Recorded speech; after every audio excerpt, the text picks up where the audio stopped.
வணக்கம். English exam பேப்பர பார்த்ததும், அப்பா இது என்னடா இவ்ளோ பெருசா இருக்கு, எங்க ஆரம்பிக்கிறதுனே தெரியலையேன்னு தோணுதா? கவலையே படாதீங்க. இந்த முழு அனாலிசிஸ்ல அந்த எக்ஸாமோட கோட உடைச்சு, உங்க குழப்பத்தை எல்லாம் ஒரு நம்பிக்கையா மாத்தப் போறோம்.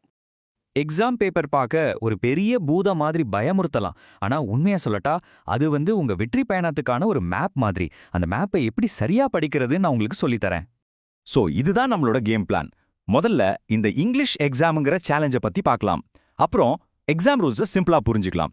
ரீடிங், ரைட்டிங் செக்ஷன்ல எப்படி மார்க் அள்ளுறதுன்னு பார்க்கலாம்.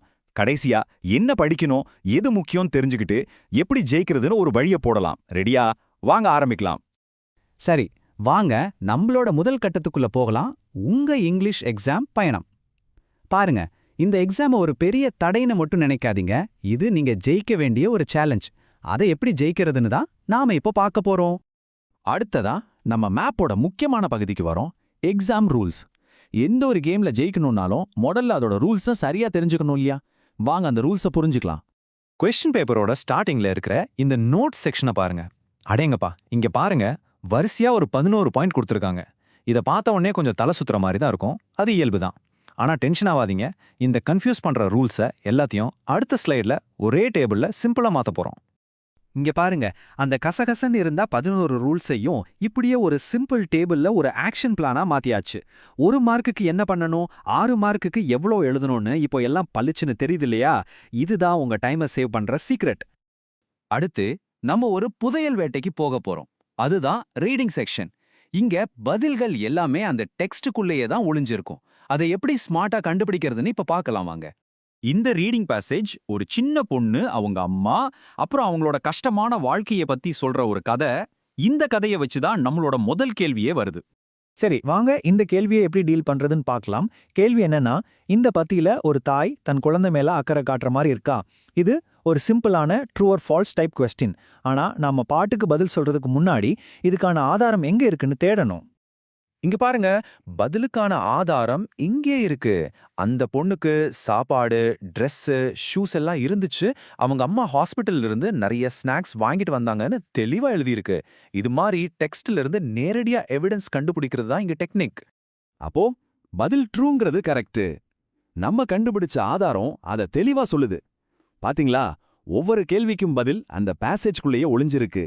நாம செய்ய வேண்டியதெல்லாம் ஒன்னே ஒண்ணுதான், கவனமா தேடணும். இதுவரைக்கும் தகவலை எப்படி கண்டுபிடிக்கிறதுன்னு பார்த்தோம். இப்போ தகவலை எப்படி உருவாக்குறதுன்னு பார்க்க போறோம். நம்ம ரைட்டிங் செக்ஷன். இங்க உங்க ஐடியாஸை எப்படி மார்க்ஸா மாத்துறதுன்னு பார்க்கலாம் வாங்க.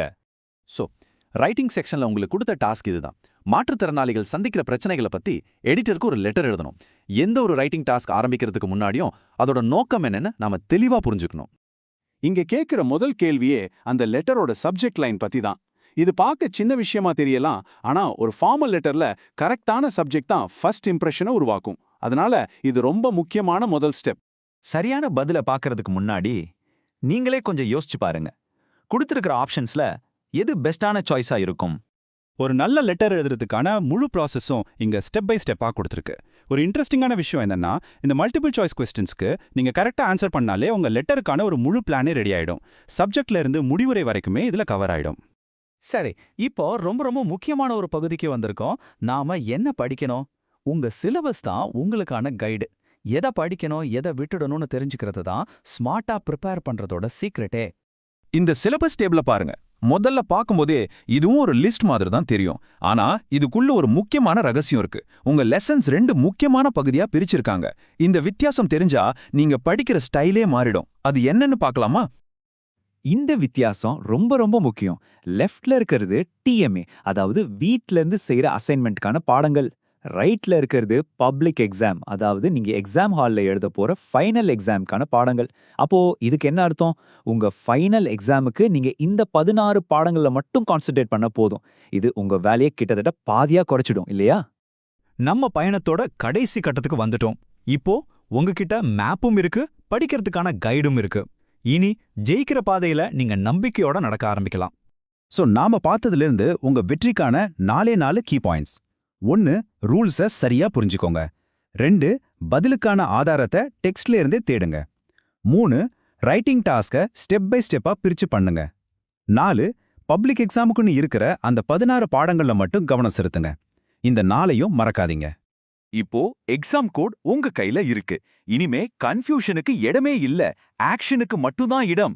உங்க ப்ரிப்பரேஷனை இன்னிக்கே ஆரம்பிக்க நீங்க எடுக்க போற முதல் ஸ்டெப் என்ன, அதை முடிவு பண்ணுங்க. வெற்றி நிச்சயம் உங்க கையில தான். All the best.